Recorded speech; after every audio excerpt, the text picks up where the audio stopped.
हमारे सामने इतने प्रश्न हैं। मैं ज्यादा प्रश्नों की बात नहीं करूंगा, लेकिन अब परिवर्तन की बात करूंगा। और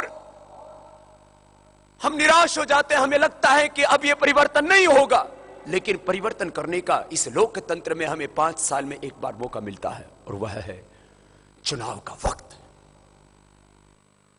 चुनाव के वक्त यदि हम सही लोगों को वोट करें तो राजनीति की खोट दूर हो सकती है। और मैंने कहा है, राजनीति जो अनावश्यक हस्तक्षेप करती है वह हस्तक्षेप बंद हो सकता है। चुनाव परिवर्तन का शंखनाद है। चुनाव लोकतंत्र का महापर्व है। चुनाव ये लोकतंत्र का महाकुंभ है।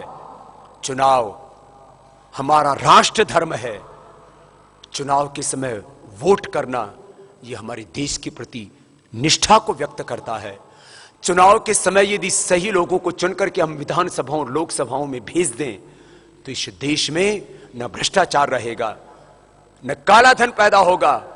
लूटा हुआ 400 लाख करोड़ रुपए भी हम ले लेंगे और आगे से देश ना लूटे ऐसा इंतजाम भी हम कर सकते हैं यदि चुनाव के समय घरों से बाहर निकले। जो चुनाव के समय वोट नहीं करता वो मानो शहीदों की शहादत की बदौलत मिली आजादी का सम्मान नहीं करता है। जो वोट नहीं करता है वो अपनी शहीदों की शहादत का, उनके बलिदान का, उनकी कुर्बानी का अपमान करता है। इसलिए हर भारतीय को बाहर निकलना ही चाहिए। माना कि अब आंशिक परिवर्तन ही सही, 2014 में पूर्ण परिवर्तन करना है, लेकिन परिवर्तन का प्रारंभ तो 5 विधानसभाओं से करना है, फिर लोकसभाओं में भी परिवर्तन होना। उपलब्ध में से कम अच्छे को तो चुन लो, अरे ज्यादा बुरे हैं कम बुरे को तो चुन लो, आगे फिर पूरा विकल्प भी देश को मिलेगा, मुझे पूरा विश्वास है। ये चुनाव हिसाब और जवाब मांगने का समय है। 121 करोड़ लोग टैक्स पे करते हैं और कितना, करीब 12 लाख करोड़। कितना टैक्स देते हैं देश के 121 करोड़ लोग? 12 लाख करोड़। और उसमें से देश के विकास के लिए कितना लगता है ये सबको पता है। वोट करने से पहले हम नेताओं से पूछेंगे कि तुम्हें वोट क्यों करें, तुम क्या करने वाले हो हमारे लिए, तुम क्या देने वाले हो हमारे लिए। अभी चुनाव से पहले पूरे हिंदुस्तान के लोग प्रश्न करें, खाली मैं ही क्यों पूछूं, खाली भारत स्वाभिमान के कार्यकर्ता, युवा भारत के कार्यकर्ता ही क्यों पूछें। पूरे हिंदुस्तान के लोगों को पूछना चाहिए और उनके अंदर हिम्मत आनी चाहिए। हम आज किसी के गुलाम नहीं, बल्कि आज किसी के हम सेवक नहीं, हम स्वामी हैं। लोकतंत्र ने हमें शक्ति दी है कि जो लोग हमसे वोट मांगने आते हैं उनसे पूछें तुम्हें वोट क्यों दें, तुम क्या देने वाले हो इस देश को। यह प्रश्न सबको पूछना है। मैं समस्त भारतवासियों से जो अपने वतन से मोहब्बत करते हैं, मां बहन बेटियों से, युवाओं से, बच्चों से, जवानों से, देश की संपूर्ण हिंदुस्तानियों से एक ही बात कहूंगा, जब भी आपके यहां कोई वोट मांगने के आता है, खड़े होकर के भरी सभाओं में प्रश्न पूछो, चौराहों में प्रश्न पूछो, जहां मिले वहीं पूछो, क्या तुम 400 लाख करोड़ रुपए की इस काले धन को देश को दिलाने वाले हो। यह हमने आपको पत्रक दिए, ये देने वाले, और आप सब लोगों को देना। सब लोग पूछें क्या विदेशों में जमा काले धन को आप राष्ट्रीय संपत्ति घोषित करने पर सहमत हो। ये जन संवाद के कार्यक्रम होंगे प्रत्येक विधानसभा क्षेत्र में। चुनाव से पहले मैं इन 5 प्रदेशों में जहां चुनाव हो रहा है उन भाई बहनों से भी आह्वान करूंगा कि जन संवाद के कार्यक्रम में वो जाएं। 2 दिन घर से जरूर बाहर निकलना। जो भ्रष्ट बेईमान नेता है उनकी सभाओं में मत जाना। कोई अच्छा नेता सभा कर रहा हो तो चले जाना, कोई बात नहीं, वहां भी जाकर के उनसे पूछना तुम क्या करने वाले हो। लेकिन 2 बार जरूर आना। एक तो जन संवाद के कार्यक्रम, जन संवाद के कार्यक्रम प्रत्येक विधानसभा क्षेत्र में होंगे। और मैं स्वयं भी अब 14 जनवरी के बाद इन 5 राज्यों में निकलूंगा और खुद भी जाऊंगा और ये जनसंवाद के कार्यक्रम करूंगा। लेकिन मैं अब उत्तर प्रदेश में ही 403 विधानसभा क्षेत्र में सब जगह तो नहीं जा सकता, लेकिन सब जगह आप सबको मिलकर के लोगों का आह्वान करना है इस जनसंवाद के कार्यक्रम के लिए, और एक जनमत संग्रह के लिए भी आपको जनता की राय जानने के लिए उनको निमंत्रण देने के लिए। जनसंवाद का यह कार्यक्रम होगा विधानसभा के चुनाव से करीब 3 से 5 दिन पहले, उसकी तिथियां घोषित कर दी जाएंगी और जनसंवाद के उस कार्यक्रम की तिथियों को हम आस्था के माध्यम से भी प्रचारित करेंगे, प्रसारित करेंगे। लोकल मीडिया में भी आप देना, मीडिया आपका साथ देगा, बस आप आगे बढ़ना। देश की जनता आपका साथ देगी, आप हिम्मत करना, सब लोगों को आमंत्रण देना और उनकी राय पूछना। पहले तो लोगों के पास जाना, आप उनसे पूछना क्या आप विदेशों में जमा भारत का काला धन उसको अवैध संपत्ति घोषित करना चाहते हो? तो बोलो, देश के लोग क्या कहेंगे? हां कहेंगे कि ना?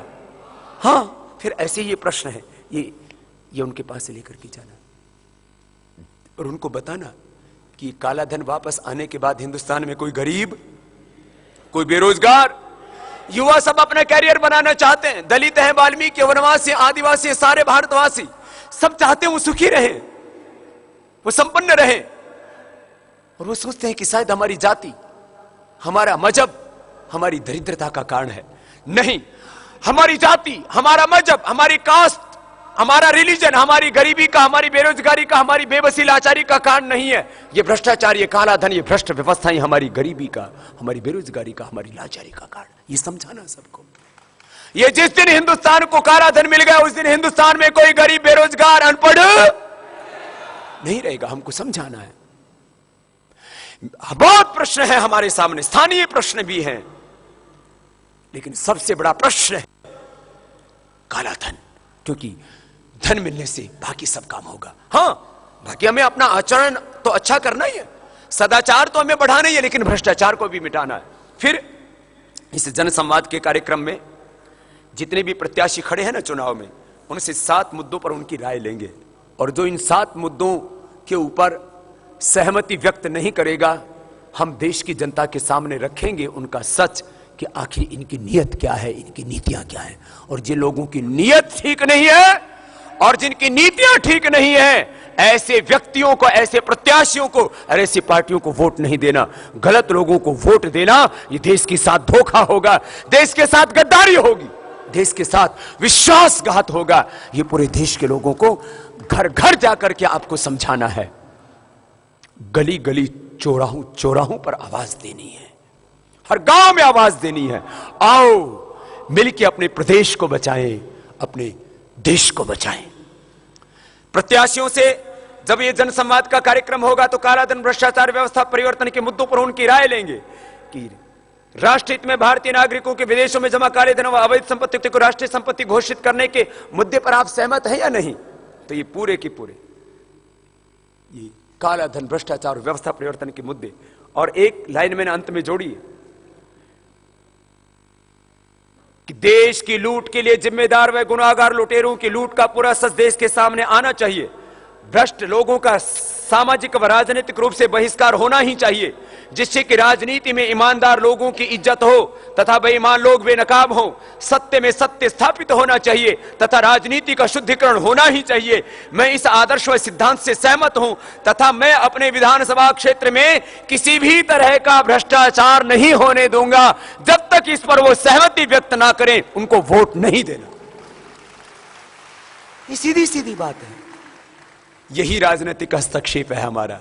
बोलो, ये होना चाहिए कि नहीं? और ये आप नहीं, ये पूरे हिंदुस्तान की आवाज है। पहले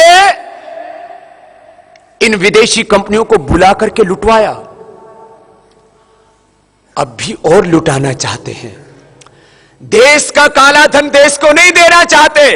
अरे जिस दिन काला धन देश को मिल गया, हमें विदेशी पूंजी की आवश्यकता नहीं होगी। हमें एफडीआई न रिटेल में चाहिए न होलसेल में चाहिए, हमें तो देश का धन चाहिए। विदेशी कंपनियां पूंजी लेकर के नहीं आती, देश की पूंजी लेकर के जाती हैं। विदेशी कंपनी कोई तकनीकी लेकर के नहीं आती, विदेशी कंपनी कोई देश में रोजगार नहीं बढ़ाती, विदेशी कंपनी कोई देश का निर्यात एक्सपोर्ट नहीं बढ़ाती। विदेशी कंपनी आती है देश को लूटने के लिए। रिटेल मार्केट में भी करीब 1,40,00,000 दुकानें, उनके साथ जुड़ा हुआ है देश के करीब 25% लोगों का भाग्य। हम अपने गवर्नेंस को ठीक करें, बात तो समझ में आती है। महंगाई ना बढ़े, इसके लिए तो हमें काले धन को कंट्रोल करना पड़ेगा, क्योंकि जमाखोरी करने वाले दाल का, तेल का, हर खाने के सामान का, चीनी का, हर चीज का स्टॉक कर लेते हैं। किसान से दाल खरीदते हैं 40 रुपए किलो, दाल बेचते हैं 100 रुपए किलो। किसान से सरसों खरीदते हैं 30 रुपए किलो, और उसको फिर सरसों को 30 रुपए किलो भी हर बार नहीं खरीदते, कभी 20 रुपए किलो, कभी 25 रुपए किलो, और उसको फिर बेचते हैं बाजार में 40 रुपए, 50 रुपए किलो, फिर भाव बढ़ा देते हैं।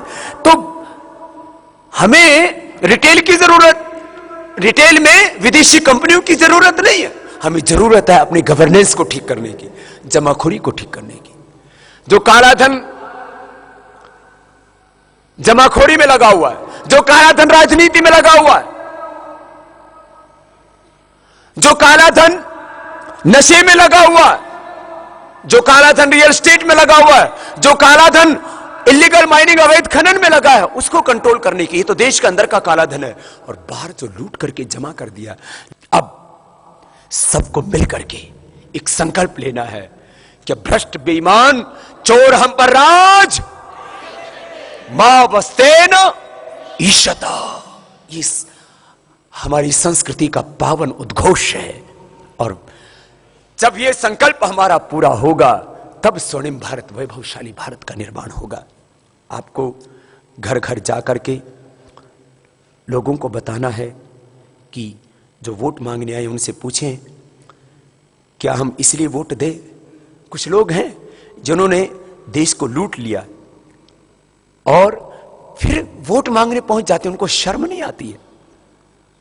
मैंने लिखा है भारतवासियों के नाम एक पत्र, मां भारती के संतानों से, मां भारती के अमृत पुत्रों से एक आह्वान किया है कि आओ मिलकर के इन भ्रष्टों को सत्ता से हटाओ। और जब आपके पास में वोट मांगने के लिए आते हैं, बेशर्मी के साथ सारा देश लूट लिया, और फिर भी कहते हैं, सीना तान करके कहते हैं, हमको वोट दो, हम इस देश को बचाएंगे, हम प्रदेश को बचाएंगे, हम विकास करेंगे। अरे पहले देख तो लो कि विकास करने वाले हैं कि विनाश करने वाले। उनसे पूछना, क्या हम इसलिए वोट दें कि 400 लाख करोड़ रुपए की लूट के लिए जिम्मेदार और गुनहगार हैं और इनको वोट का पुरस्कार दें? क्या इसलिए इनको वोट दें कि काले धन को राष्ट्रीय संपत्ति घोषित करके देश को नहीं दिलाना चाहते? क्या इसलिए इनको वोट दें कि देश में से भ्रष्टाचार को नहीं मिटाना चाहते? हमने देखा पिछले दिनों लोकसभा में और राज्यसभा में मजबूत लोकपाल नहीं बनाना चाहते। लोकपाल की नियुक्ति और निष्कासन की प्रक्रिया जब तक निष्पक्ष नहीं होगी, और जब तक सीबीआई की एंटी करप्शन विंग वो लोकपाल के दिन नहीं होगी, ऐसा लोकपाल देश को न्याय नहीं दिला सकता, वो भ्रष्टाचार से मुक्ति नहीं दिला सकता। और ऐसा मजबूत लोकपाल जो नहीं बनाना चाहते, क्यों उनको वोट दें? क्या इसलिए इनको वोट दें कि वो फार्स घोटाले से लेकर के 2G स्कैम, कॉमनवेल्थ घोटाले तक जिन्होंने लाखों करोड़ रुपए देश के लूटे? सब जगह ये प्रश्न पूछे, इनसे प्रश्न पूछो कि हमें समान शिक्षा का अधिकार क्यों नहीं देते? अपने आप तो अमेरिका में पढ़ करके आते हो, अपने आप तो विदेशों में पढ़ करके आते हो। अरे हमारे देश में हमारे देश के बच्चों को समान शिक्षा का अधिकार कब दोगे? समान चिकित्सा का अधिकार कब दोगे? किसानों को न्याय कब दोगे? लैंड एक्विजिशन एक्ट क्यों खत्म नहीं करते? लाखों एकड़ जमीन किसानों की लूट ली, उनको भूमिहीन कर दिया, उनको दरिद्र बना दिया। किसानों को उनकी उपज का लागत मूल्य क्यों नहीं देते हो? अब मिनिमम सपोर्ट प्राइस नहीं, किसानों को लागत मूल्य मिलने का प्रावधान होना चाहिए, और उसके लिए किसानों को उठ करके मांग करनी चाहिए। चुनाव ही ऐसा मौका होता है जब आप इनको झुका सकते हो, इनसे अपनी मांगे मनवा सकते हो। हर आदमी अपनी लागत वसूलता है, कोई दवाई बेच रहा है, कोई सुई बेच रहा है, कोई घड़ी बेच रहा है, कोई गाड़ी बेच रहा है, मोटरसाइकिल बेचता है, तो रॉ मटेरियल से लेकर के उसके प्रोसेसिंग से लेकर के उसके ट्रांसपोर्टेशन से लेकर के अपने प्रॉफिट तक सब कुछ रखता है, उसके बाद हमें कोई सामान देता है। क्या किसान को जो खेत में गेहूं पैदा करता है, गन्ना पैदा करता है, चावल पैदा करता है, कोई काजू पैदा करता है, कोई भी फसल पैदा करता है, अपनी शाक सब्जियां पैदा करता है, क्या किसी किसान को, किसी बागवान को अपना हक मिला? इस देश में आज तक भी जो किसान, जो एक वैज्ञानिक से भी बड़ी सोच रखता है और रात दिन अपने खेत में मेहनत करता है, वो मजदूर जो राष्ट्र के निर्माण में लगा है, उसको आज तक भी हमारी सरकारें क्या मानती हैं? अकुशल श्रमिक। अंग्रेजी में इसको बोलते हैं अनस्किल्ड लेबर।